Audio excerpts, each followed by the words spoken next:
Hello les amis et bienvenue dans ce nouvel épisode de la Fabrique des investisseurs, c'est Jérôme, je suis ravi de vous retrouver aujourd'hui pour un podcast 100% dédié aux marchands de biens. Alors c'est un podcast que je viens de préparer en juste 3 minutes. Pourquoi? Parce que je viens de recevoir une excellente nouvelle pour ma suite de carrière de marchand de biens et je voulais absolument partager ça avec vous et je me suis dit, GG, c'est l'occasion aussi de revenir un petit peu sur presque 2 ans de démarrage d'activité de marchand de biens. On a ouvert la société en janvier 2024 et là, au moment où je tourne cette vidéo et ce podcast, ou ce podcast en format vidéo, peu importe, nous sommes très précisément le jeudi 9 octobre 2025. Donc un petit peu moins de 2 ans. Et au bout de 2 ans et au bout de quelques opérations réalisées, il y a des enseignements à tirer. Et pourquoi je vous fais cette vidéo-là aujourd'hui, enfin ce podcast, peu importe, parce que je viens d'avoir une excellente nouvelle, à savoir que après 4 ou 5 opérations réalisées, une banque nous suit maintenant sur nos prochaines opérations. Et oui les amis, jusqu'à présent, on finançait tout ça en fonds propres et je vais tout vous expliquer, tout de A à Z. Pourquoi je me suis lancé dans du marchand en janvier 2024, c'était quoi les raisons, quelles difficultés en fonction des opérations. Bref, je vais essayer d'être le plus explicite et transparent possible comme à chaque fois. Donc voilà, si ce sujet du marchand de biens t'intéresse, bah écoute, je t'invite à l'écouter, à le commenter, à le liker, à le partager, pourquoi pas. Et me laisser une note 5 étoiles sur la plateforme de ton choix. Tu pourras également me mettre des petits commentaires si tu as des questions, notamment sur YouTube. Voilà, donc je suis trop content les amis, vraiment, ça faisait un moment qu'on bataillait pour avoir ce financement. Et donc aujourd'hui, on a un établissement bancaire qui est OK pour nous suivre sur les opérations et qu'est-ce que ça va changer pour nous. Alors, avant de te dire ce que ça va changer, on va un petit peu revenir en arrière. On va remonter le temps de 2 ans. Donc, on est, on va dire, en septembre-octobre 2023. Donc, septembre-octobre 2023, à l'époque, c'est le moment où je quitte mon salariat pour me mettre 100% à mon compte. Et qu'est-ce qui se passe? Bah, tu le sais, hein, moi je suis professionnel de l'IMO depuis janvier 2021. J'ai fait plus de 1000 visites immobilières. J'ai accompagné des centaines de clients pour un peu plus de 12 millions d'euros d'investis pour les clients, pour moi, enfin bon bref, au global. Donc ça fait, t'imagines bien qu'il y a quand même un vécu qui est important. Il y a une expertise, une expérience terrain qui est... je ne vais pas dire impressionnante, je ne vais pas me lancer des fleurs, ce n'est pas le but du tout, mais qui est en tout cas qui est existante et qui est importante.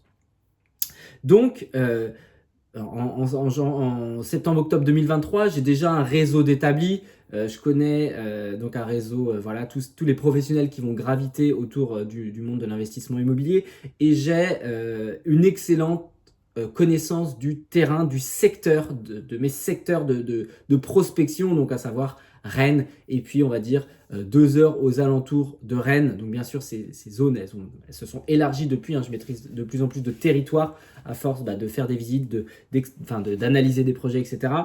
Mais en septembre-octobre 2023, on me présente une opportunité en off-market sur un bien voilà, qui est placé dans Rennes.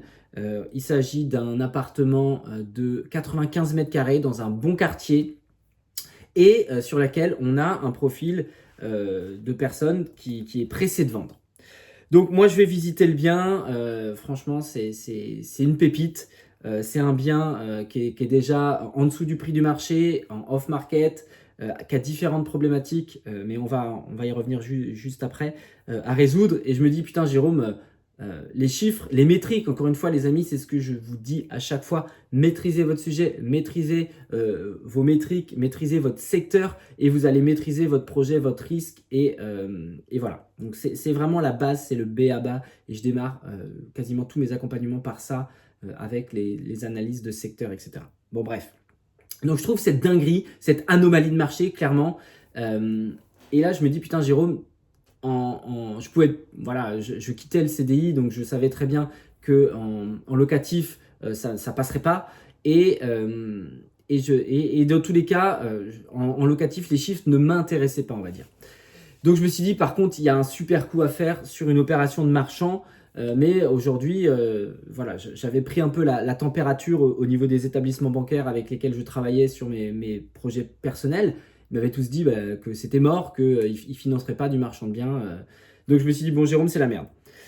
Et là, en fait, dans mon réseau d'investisseurs rennais, on va dire, j'avais quelqu'un qui est mon associé, que je vais citer, qui s'appelle Paul, que j'avais rencontré je l'avais rencontré Paul en 2019. Il va venir sur le podcast parce que vous allez voir, c'est un ovni. Je suis trop fier de travailler avec lui, de collaborer avec lui. C'est vraiment un ovni, ce type. Et bref, je l'aime très fort. Et donc, bref, Paul, je l'avais rencontré quelques années auparavant. Il avait 19 ans à l'époque. Donc, on a une grosse différence d'âge. Et on se côtoyait, mais voilà, et on s'était perdu de vue. Et puis après, on a commencé à fréquenter les mêmes réseaux d'investisseurs, on a commencé à reparler, etc. Et il y a toujours eu une belle alchimie entre nous. On a vraiment l'impression que je parle de ma femme, ou du moins d'une relation de couple. Mais une association, mine de rien, c'est un peu ça. J'ai déjà fait des épisodes sur comment bien choisir ses associés, donc si ça vous intéresse, je vous inviterai à aller consulter tout ça. Et bref, et Paul, je lui parle de cette opération parce qu'on s'était vu peu de temps avant, et il me dit, bah écoute Jérôme, moi je peux choper le financement. Ah, ok, game changer.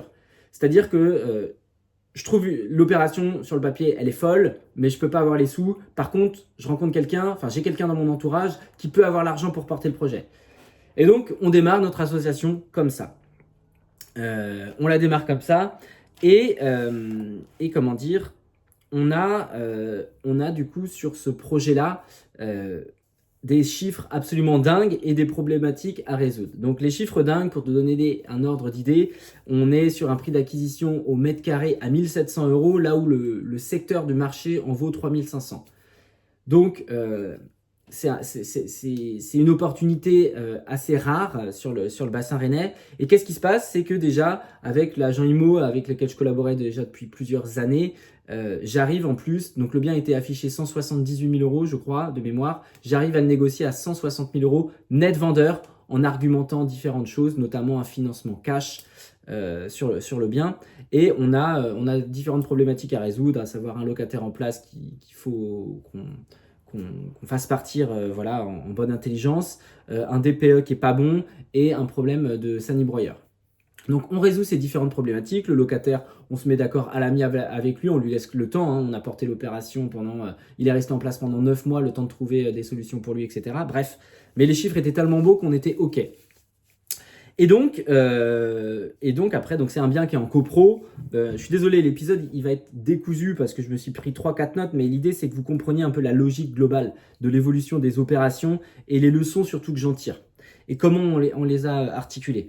Donc cette opération-là, donc on est sur une configuration d'un appart de 95 mètres carrés qui est divisé en 2 appartements, mais de manière officieuse. Et nous, on voulait rendre les choses officielles. Donc à savoir régulariser auprès de la copro qu'il y a deux lots à l'intérieur d'un seul cadastré aujourd'hui, et pour pouvoir revendre séparément les deux lots. C'était le but initial de cette opération. Voilà, deux lots existants, et on revend chacun des deux lots au détail. Sauf que ça n'est pas passé du tout comme prévu.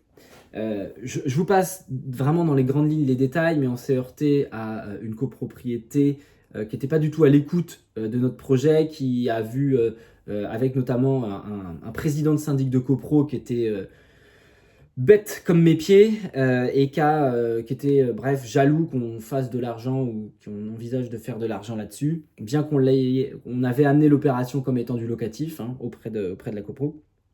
On voulait officialiser pour faire 2 locatifs, bon bref, peu importe, passons les détails. Donc ça ne l'a pas du tout fait. La copro a refusé vraiment notre division officielle et on a du coup dû changer notre fusil d'épaule. Alors fort heureusement, et c'est ce que je conseille vraiment de plus en plus, c'est qu'il faut un plan A, un plan B et limite un plan C. Et nous on avait les 3 scénarios et c'est pour ça qu'on s'en est très bien sorti. Donc le plan B c'était quoi? C'était revendre le projet sous résidence principale, 95 mètres carrés bien placé, avec une place de parking, un grenier. Donc bref, c'était sexy, et ou alors revendre le projet sous forme colocation, en projetant des chiffres, en projetant une rentabilité, etc.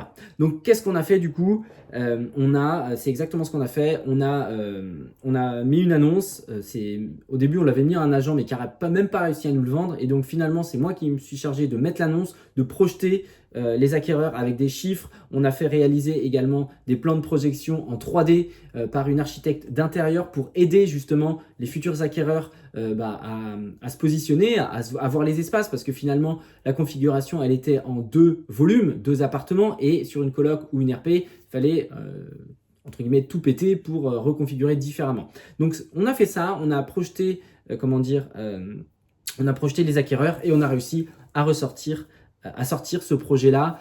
On l'a mis en vente finalement, c'était à la suite du départ du locataire en septembre, je crois, et le bien, on l'a vendu mi-octobre, un truc comme ça. Donc ça allait relativement vite une fois que le locataire était parti pour le revendre, même si le plan initial n'était pas celui que l'on voulait. On s'en est très bien tiré. Je ne vous fais pas le détail de la marge opération par opération, c'est pas le but ici. Le but, c'est de tirer des leçons. Donc première opération, donc réussi, on l'a porté quasiment 1 an. Le temps de signer ensuite entre la compromis et la date de réitération, il s'est passé quasiment 1 an, mais on a réalisé une très belle marge avec au final très peu d'heures de travail. Autre opération menée en même temps, alors pour être totalement transparent, l'autre opération de division dont je vais te parler, je l'ai fait avec un autre associé sur une autre structure. Mais peu importe, il y a quand même des leçons à tirer. Il s'agissait d'une opération de division parcellaire, de détachement d'un terrain avec une maison. Donc typiquement, on était sur une vieille maison néo-bretonne sur laquelle il y avait une bandelette de terrain sur le côté. On a divisé, on a revendu le terrain d'un côté, on a rénové la maison qui était une vraie passoire énergétique, qui était en G, on l'a remontée en C de mémoire. On a fait tous les travaux intérieurs et on a ensuite revendu. Alors, ça s'est pas du tout passé comme prévu. Le terrain, finalement, on a réussi à le revendre sans trop de difficultés. Ça l'a fait parce qu'on était sur un petit prix. Voilà. Par contre, la maison, ça a été beaucoup plus complexe parce que le délai des travaux, on a pris 6 à 8 mois dans la vue. Donc avec des intérêts aussi qui couraient de l'autre côté. Donc, si c'était à refaire, je ne referais pas comme ça. Et à la fin, vraiment, je te retirerai toutes les leçons vraiment, et je me reprends des notes au fur et à mesure, des choses à faire ou ne pas faire en marchant, ou en tout cas telles que moi je vois les choses maintenant. Et encore plus, voilà, sur ce projet de division et de rénovation de maison, on est finalement responsable pendant 10 ans des travaux qu'on a fait faire par les entreprises. Donc voilà, mine de rien, l'un dans l'autre, ça m'emmerde. Sur le papier, ça m'emmerde. Mais il y avait quand même des chiffres à aller chercher et on a bien fait les choses. Donc voilà, donc ça a été deux opérations. Donc la division fait avec un autre associé et le premier appart dont je t'ai parlé là à l'instant fait avec Paul. Et ensuite, finalement, toutes les autres opérations dont je vais te parler, c'est avec Paul qui est aujourd'hui mon binôme vraiment, on va dire, attitré sur le marchand. Quelles sont les autres opérations qu'on a fait? On a fait ensuite l'achat de deux studios, un lot de 2 appartements finalement qu'on a pareil très bien acheté, qu'on a bien négocié. C'était moi qui avais fait l'OP également. Et ensuite qu'on a revendu à un investisseur en prenant une petite marge. Voilà, ça c'est une opération qui allait assez vite. Typiquement, on a acheté en janvier, le bien, on l'a revendu en mars ou avril, quelque chose comme ça.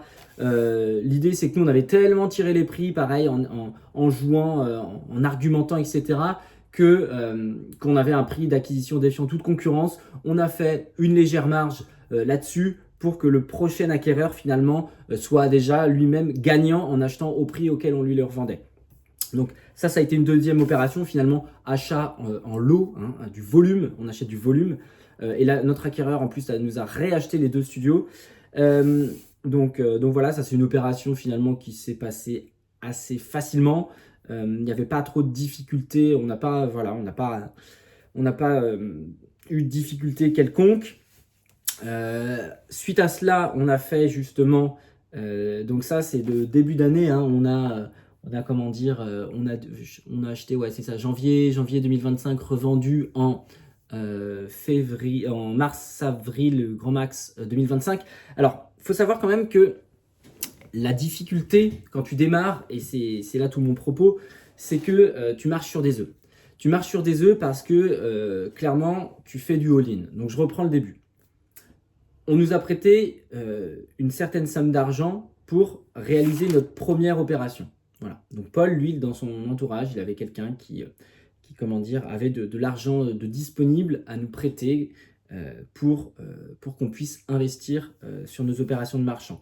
Alors bien sûr, cette personne-là, il faut cadrer les choses, j'aurais peut-être dû démarrer par ça d'ailleurs, on cadre les choses, on fait un contrat chez notaire, une reconnaissance de dette, etc. Et cette personne, elle est rémunérée tous les mois contre intérêt. Voilà. Donc tous les mois, nous, on lui verse une rémunération, qui est une très belle rémunération, hein, qui est un très très beau SMIC quand même. Voilà, c'est les intérêts, comme si c'était une banque, on va dire.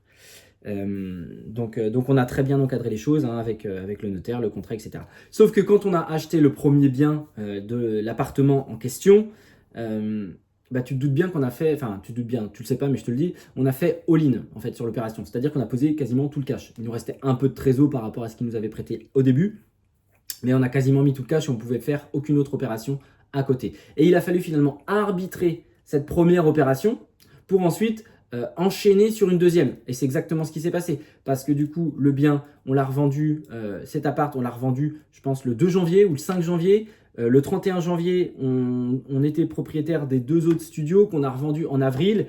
Et ainsi de suite. Et on a continué comme ça, finalement, avec l'achat d'une troisième opération, à savoir l'acquisition de 3 appartements sur lesquels on est devenu propriétaire, je crois, en mai ou juin. Donc suite à la vente et du cash qui est revenu sur les 2 studios et de la marge prise, etc., on a pu acheter un lot de 3 appartes, que pareil, prix de gros, on a...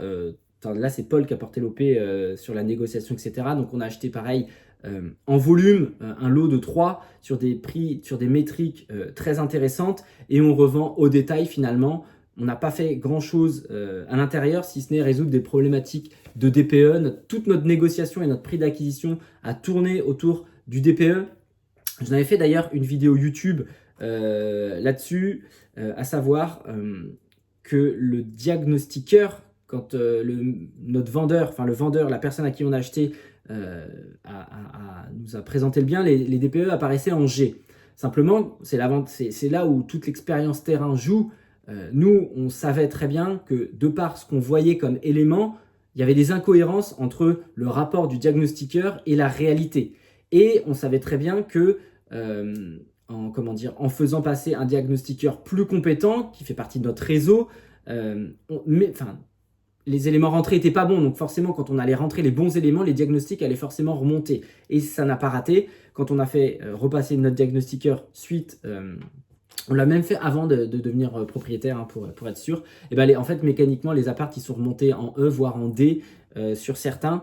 Donc, d'un problème sur lesquels on avait martelé, hein, sur notre négociation, etc. C'est du G, c'est du G, c'est du G. Bref, en fait, en refaisant passer un diagnostiqueur compétent cette fois-ci, et en lui montrant par A plus B que le précédent diagnostic était incohérent, on est remonté sur une belle note, ce qui nous a permis en fait de revendre très facilement les produits. On est sur des produits entre 60 et 90 000 euros l'acquisition, sur des appartements qui sont, allez, j'ai envie de dire, dans leur jus, et encore, c'est largement habitable, mais voilà, c'est un petit peu, faut changer la cuisine, la salle de bain, un coup de peinture et limite le sol si tu en as envie. Ballon d'eau chaude, VMC pour encore améliorer la notation DPE. Mais bref. Et donc en fait, notre cible, c'était clairement le primo-accédant ou bien l'investisseur qui avait un peu de billes à placer, qui voulait faire les travaux par lui-même ou pas d'ailleurs, parce que même si tu sous-traites, l'OP elle était quand même très intéressante. Et du coup, donc ça a été notre autre opération. Donc là, on vient de signer le dernier compromis de vente il y a à peu près une dizaine de jours de ça. Donc on va acter et on a reçu une offre sans condition de financement, hein, une offre cash. Donc ça, ce sera acté.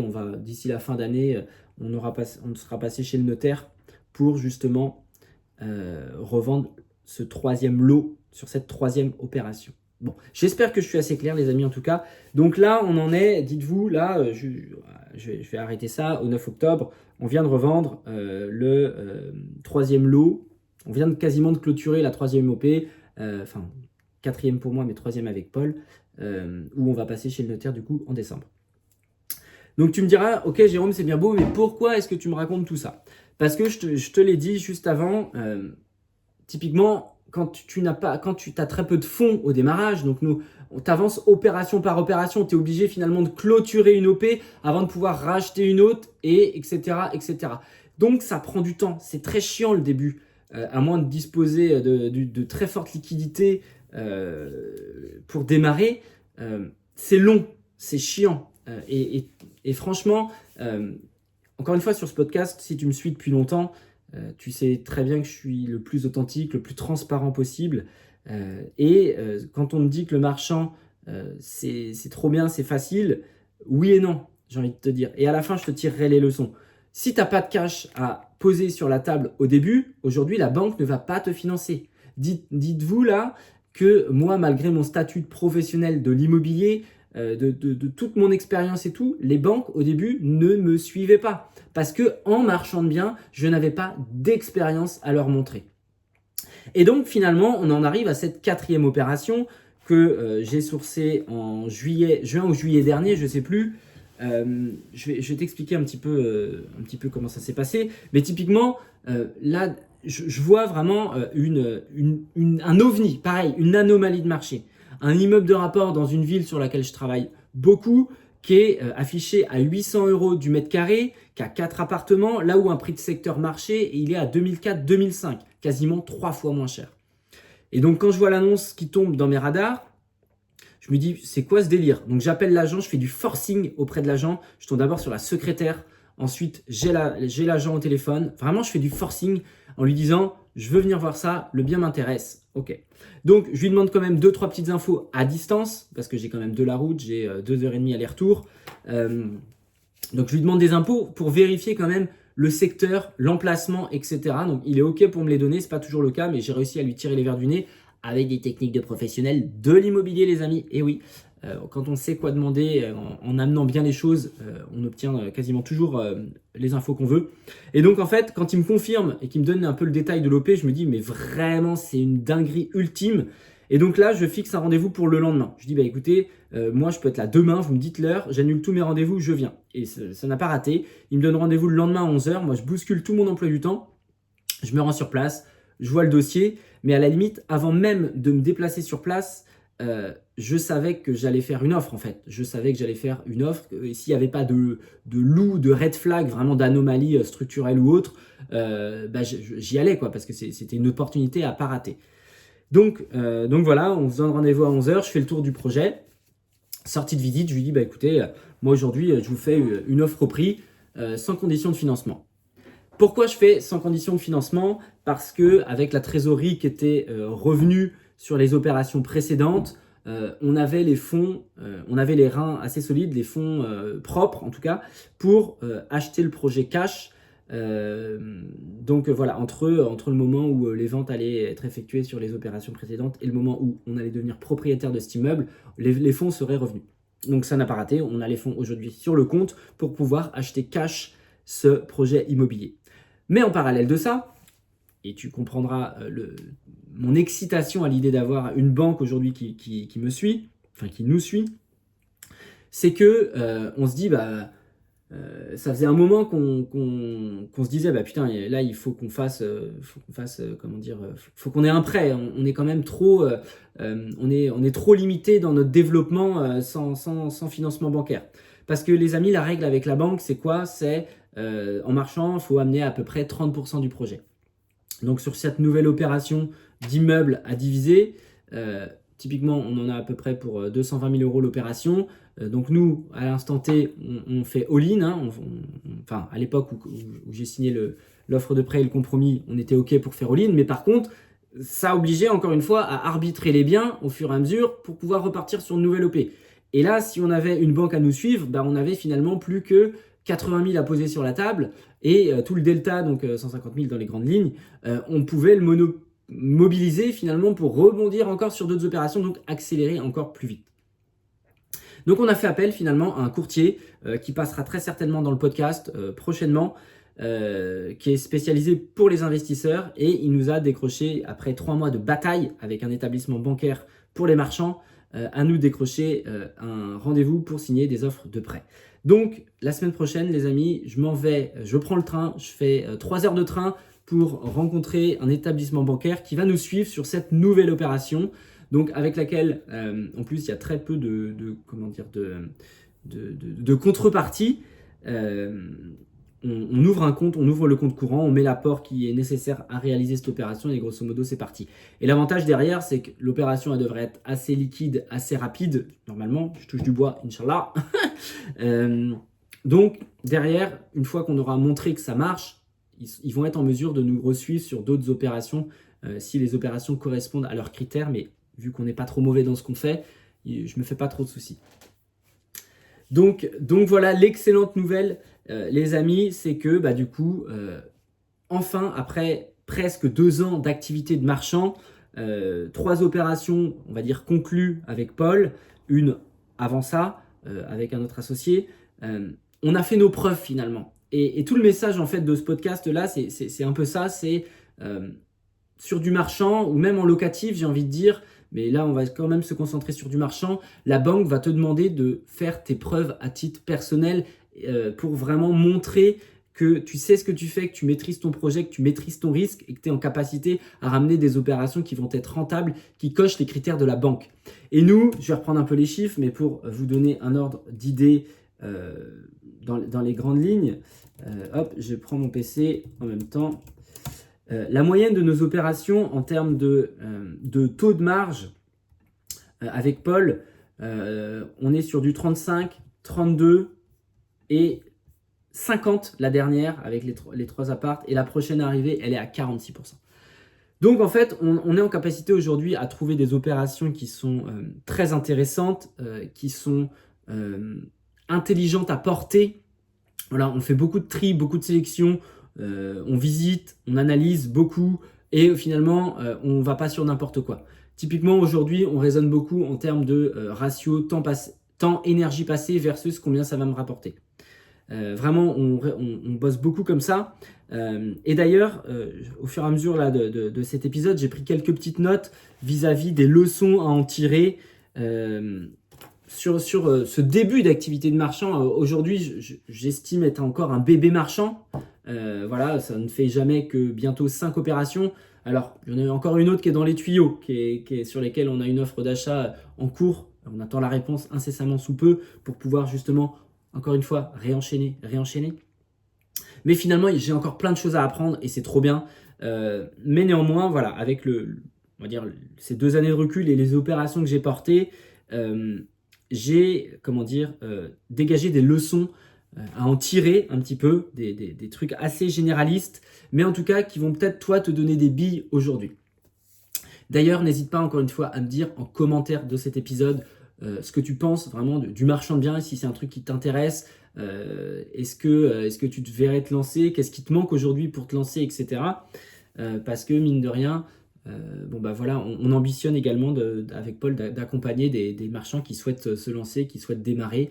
Donc écoute, si tu te reconnais là-dedans, tu as mes coordonnées autour de ce podcast, hein, Instagram, le mail, peu importe. Donc je t'invite à me poser tes questions. On envisage également de créer des petits séminaires, des petits événements sur 2-3 jours. D'ailleurs, allez, instant pub, c'est pas du tout prévu, et après on fera les leçons de ces 2 années d'activité. Des petits événements en fait de journée terrain, en fait, de visite d'opération. On vous explique un petit peu les choses, comment on voit les choses, c'est notre vision aujourd'hui, mais pour l'instant ça nous réussit en tout cas. Donc si ce genre de choses t'intéresse, n'hésite pas encore une fois à te manifester. C'est des choses qu'on pourra mettre en place soit d'ici la fin d'année, soit début d'année prochaine, en fonction du nombre de personnes intéressées par tout ça. Voilà, l'idée des événements, c'est en plus se rencontrer, être sur le terrain, être dans du concret. Encore une fois, pour toutes celles et ceux qui me suivent depuis un moment, vous le savez, mais pour tous les nouveaux, voilà, moi je suis quelqu'un du terrain. Quand tu as fait plus de 1000 visites, j'en ai bouffé. J'ai fait pareil une centaine de chantiers. Donc au bout d'un moment, il y a quand même du vécu, il y a quand même pas mal de choses à transmettre. Et je ne sais pas si vous le ressentez, mais je suis passionné. donc voilà. Donc les leçons à en tirer, et après je regarde ma montre, il va falloir que j'aille chercher mes enfants à l'école. Ça va être quoi? Alors il y a des choses qui vont être finalement assez transverses par rapport à l'investissement immobilier. Il y a des compétences, et moi, tel que je l'enseigne dans ma méthode DPI, mes élèves de formation le savent. D'ailleurs, encore une fois, je refais une petite parenthèse, j'en suis désolé. J'ai quelqu'un l'autre jour qui vient me parler sur Insta. Jérôme, je t'ai entendu dans ton podcast, trop bien, machin, truc. Est-ce que tu peux me donner la liste des formations, le nom des formations ou la formation que tu as faite à tes débuts? Et en fait, sur le coup, j'ai pas compris la question et je dois dire que ça m'a un petit peu vexé. Parce que le gars m'écoute, il est OK avec mon expertise, il est OK avec mon expérience. Donc, sur le papier, entre guillemets, je suis en capacité de l'aider, quoi. Et il me demande à qui il peut s'adresser. Je lui dis, bah écoute, moi, mon grand, je fais de l'accompagnement également. Si tu veux, je peux t'aider. Et je me rends compte, en fait, tout ça pour vous dire que je me rends compte que finalement, sur les ondes de ce podcast, je parle de plein de choses, je présente plein d'invités, je parle de plein de sujets autour de l'investissement immobilier. Je vous montre ma passion, mon expertise. Et en fait, à aucun moment, je vous dis que j'ai un accompagnement. C'est hyper rare, je crois que j'en parle jamais. Et en fait, ce gars-là, l'autre jour, m'a fait penser à quel point j'étais un très mauvais marketeur. Et on rigole beaucoup avec mon alternant en se disant ça, c'est que j'ai une grosse expertise, mais j'arrive pas à la mettre en avant. Ou du moins, j'y pense même pas en fait. Donc voilà les amis, si vous avez besoin d'un accompagnement autour de l'investissement immobilier, que ce soit en locatif ou en marchand de biens, je suis disponible. Voilà, les choses sont dites. Vous avez de quoi me contacter. Instagram, un lien Calendly en dessous pour réserver un petit appel avec moi. Et sur ce, je referme cette parenthèse et je vous remercie par avance. Je remercie déjà les élèves qui me font confiance. J'espère pouvoir réaliser des interviews d'eux bientôt parce qu'il y a eu pas mal de projets à se débunker là sur des très beaux dossiers. Donc je suis très fier d'eux. Voilà, je referme la parenthèse. Et on en arrive enfin à ces 7 leçons que j'ai... Pourquoi je dis 7? 1, 2, 3, 4, 5, 6. J'en ai même noté que 6. Allez, aux 6 leçons que je tire après ces presque 2 ans de marchand de biens. Donc, je disais, compétences transverses à l'investissement immobilier. C'est quoi? Maîtriser son secteur, c'est le B à bas. Maîtrise tes chiffres, maîtrise ton prix au mètre carré de secteur, maîtrise ton prix, et en ce qui nous concerne, ton prix au mètre carré de revente. Donc ça, c'est le B à bas. Donc maîtriser son secteur, chaque rue a son importance. Au sein d'une ville, tu as des quartiers différents. Vraiment, il faut que tu sois quelqu'un du terrain qui sache exactement dans quoi tu mets tes billes, quel est le prix de ta rue, ton prix au mètre carré, quelle va être également la cible à laquelle tu t'adresses. Qui c'est qui va t'acheter ou qui c'est qui va te louer dans le cadre de locatif ce bien-là? Est-ce que tu t'adresses à des familles? Est-ce que tu t'adresses à du primo-accédant? Est-ce que tu t'adresses à de l'investisseur? Ça, c'est primordial. C'est quelque chose sur lequel on a beaucoup réfléchi avec Paul avant de se positionner sur des OP. C'est à qui ça s'adresse. Parce qu'un bien, il a beau être bien sur le papier, si demain en face, tu n'as pas d'acheteur en marchand, bah, tu es baisé. Donc, il faut vraiment toujours se mettre dans la peau de l'avatar un petit peu. Tu fais ton étude marketing en fait. À qui ça va s'adresser, à qui tu vas pouvoir revendre ce bien. Donc ça, c'est les 2 premiers éléments hyper importants. 3e élément, le prix d'achat, ta négociation. Les meilleurs coûts, tu vas les faire sur des prix d'acquisition défiant toute concurrence. C'est pour ça qu'aujourd'hui, il faut être hyper sélectif. Donc, de la même façon où tu dois connaître ton prix de secteur, ton prix au mètre carré, tu dois absolument essayer de tirer le prix le plus intéressant. Ça paraît, j'ai l'impression d'enfoncer des portes ouvertes, mais néanmoins, c'est la réalité. Pourquoi on a fait autant de marge sur nos projets? Parce que nos prix d'achat étaient quasiment 2 à 3 fois inférieurs au prix de marché. Et notre bascule, on l'a réalisé comme ça sur ces opérations-là. Donc, il y a un moment, on ne va pas réinventer la roue. Il faut juste être en capacité de mettre en avant des arguments pour pouvoir, si le bien affiché n'est pas au prix que tu veux, pouvoir le tirer au prix que tu veux. Ou des fois, tu as des anomalies de marché, comme c'est le cas sur l'appartement de Rennes, comme c'est le cas sur l'immeuble, la nouvelle opération qu'on va faire. Ce sont des anomalies de marché. Donc, qui dit anomalie de marché dit 2 choses. Dit réactivité primordiale. Tu dois être en capacité à faire une visite quasiment du jour au lendemain ou dans la journée pour voir cette anomalie de marché. Donc là, en l'occurrence, sur cet immeuble-là qu'on va démarrer grâce au financement de la banque, je ne connaissais pas l'agent, mais par contre, j'ai su me montrer convaincant, professionnel, ne serait-ce que par téléphone, rassurant pour lui, pour décrocher une visite le plus vite possible. Et tout ça, c'est vraiment les techniques de professionnel, vraiment, encore une fois, que j'enseigne à travers ma méthodologie, à travers mon accompagnement. Tu dois te différencier, tu dois sortir du lot. Ça, c'est primordial. Autrement, tu dois... alors, je reprends un peu mes notes au fur et à mesure. Donc, je te disais, la réactivité, pour faire ta visite, tu dois également être en capacité à prendre une décision dans l'instant T, quasiment. C'est-à-dire que tu dois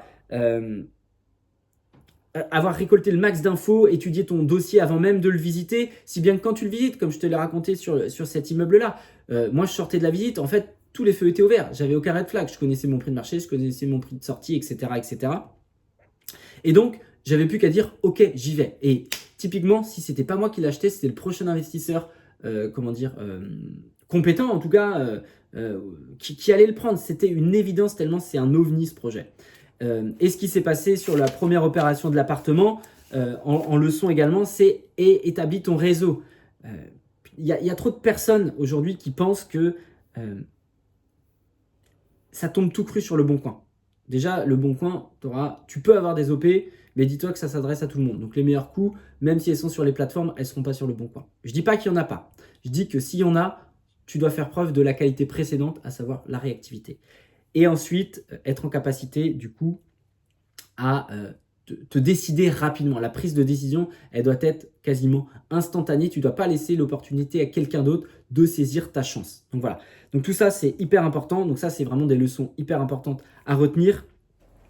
Ensuite, sur des choses qu'on n'a pas réussi à négocier et à mettre en place pour l'instant, ce qui nous aurait potentiellement permis d'enchaîner plus vite, c'est cette fameuse pré-commercialisation, à savoir pouvoir revendre les biens avant même d'être propriétaire. Jusqu'à présent, on n'a pas réussi à les faire passer. Ça fait partie clairement de nos axes d'amélioration. Et c'est ça qui est cool, c'est qu'on a encore des axes d'amélioration à faire pour nos prochains projets. La nouvelle OP sur laquelle on attend notre retour d'offre, on a demandé cette clause de pré-commercialisation dès le début parce que ça fait partie de nos conditions.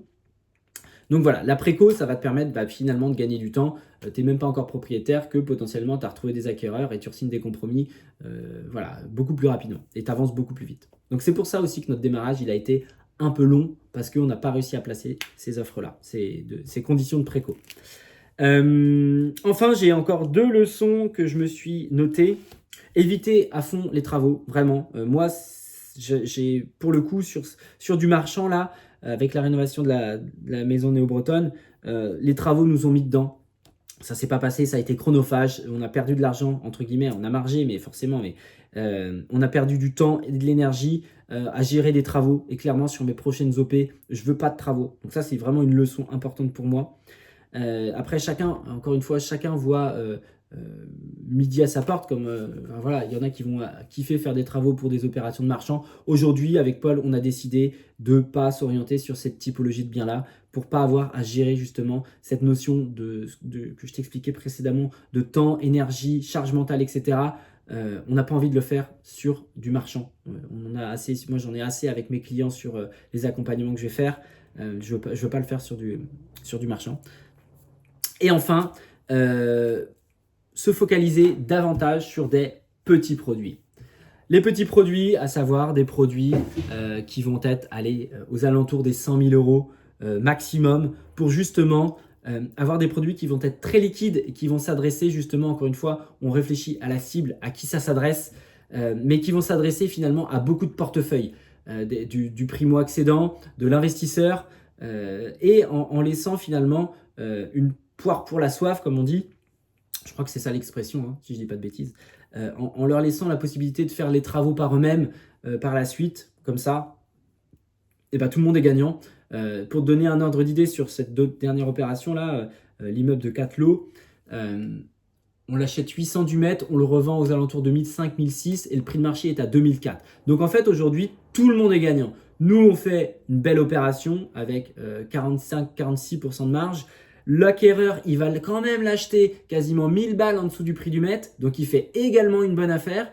S'il fait les travaux par lui-même, le petit coup de rafraîchissement, eh ben, il aura un bien en coût de revient qui sera clairement en dessous du prix de marché. Et s'il délègue ses travaux, eh ben, il aura un coût d'acquisition, en tout cas qui sera certainement inférieur au prix de marché ou au maximum au prix de marché. Donc lui aussi fera une bonne affaire. Et donc finalement, c'est vraiment ça, c'est à qui tu t'adresses, avoir des produits qui vont être liquides. Typiquement pour notre première opération là sur l'appartement de Rennes, on était sur un prix de revente aux alentours des 230 000 euros. On avait moins d'acquéreurs forcément, en plus c'était à l'époque où les taux étaient encore plus hauts que ça, donc tu avais moins d'acquéreurs potentiels dessus. Donc on a réussi en projetant les gens à leur vendre, mais on se rendait bien compte qu'il y a beaucoup moins de demandes finalement que sur nos petits produits où là on s'est fait exploser de messages. Et d'ailleurs, pour la petite anecdote, le dernier appartement là sur la 3e opération, il a été 24 heures en ligne. On a reçu 10 messages, on a fait le tri, et on a eu une offre au prix sans condition de financement. Donc, encore une fois, il faut connaître sa cible, il faut connaître son secteur. Ça ne s'invente pas, les amis, c'est du travail, c'est du temps, c'est de l'expérience, c'est de l'expertise. Et c'est tout ce que j'apprends finalement, moi, dans mon accompagnement, dans ma méthode. Voilà, je vous fais gagner du temps. Je vous fais gagner du temps, de l'énergie et de l'argent, ça c'est clair et net. Donc voilà. Voilà un petit peu, les amis, sur ce podcast. J'ai envie de dire improvisé, qui dure quand même 41 minutes, 42 peut-être au moment où je conclurai. Donc j'espère vraiment que ça vous a plu. En tout cas, moi, dès que j'ai eu la réponse tout à l'heure du courtier pour notre rendez-vous bancaire, je me suis dit, putain GG, faut que tu sortes ce podcast-là sur le marchand avec les leçons que tu en as tirées, le retour d'expérience, etc. Parce que je sais que c'est un sujet qui vous intéresse. Je sais, je rencontre de plus en plus de personnes à travers des événements, des conférences, ou autres, des after-work, etc. Et sur le papier, le métier de marchand, on se dit, ouais, putain, c'est mortel, c'est trop bien, on gagne pas mal de sous. Oui, sur le papier, c'est bien, mais encore une fois, pour moi, ça ne s'adresse pas à n'importe qui. Il faut un minimum de background. Tu t'inventes pas marchand si tu n'as pas de connaissances en immobilier, si tu connais pas ton secteur, si tu connais pas tes coûts de travaux, ton optimisation de DPE, tu as quand même des connaissances, tu as des compétences indispensable à maîtriser avant de te lancer. Sinon, pour moi, tu vas à la catastrophe, et encore plus quand tu joues, entre guillemets, quand tu investis l'argent qui n'est pas le tien pour démarrer. Donc vraiment, warning, attention les amis, il y a des compétences vraiment transverses et indispensables pour moi pour bien démarrer et se lancer sereinement. C'est vraiment tout, ce que je dis à chaque fois, c'est l'IMO d'une manière générale, c'est trop bien, mais par contre, faut maîtriser son risque, faut maîtriser son projet, parce que je vois trop de dossiers qui sont casse-gueule, et ça me fait mal pour les gens, parce que en fait, s'ils avaient la bonne info, les bons contacts potentiellement, ils feraient pas ces conneries-là. Et c'est comme ça. Donc tant pis pour eux, il y a un moment, il faut aussi se prendre en charge et être responsable. Donc voilà les amis, si ce podcast n'a plu, n'hésite pas encore une fois à me laisser une note 5 étoiles sur la plateforme de ton choix. Si tu me regardes sur YouTube, je veux bien un petit commentaire de ta part. Et puis on se retrouve très bientôt dans un prochain épisode de La Fabrique des investisseurs. Portez-vous bien, c'était Jérôme. Ciao ciao.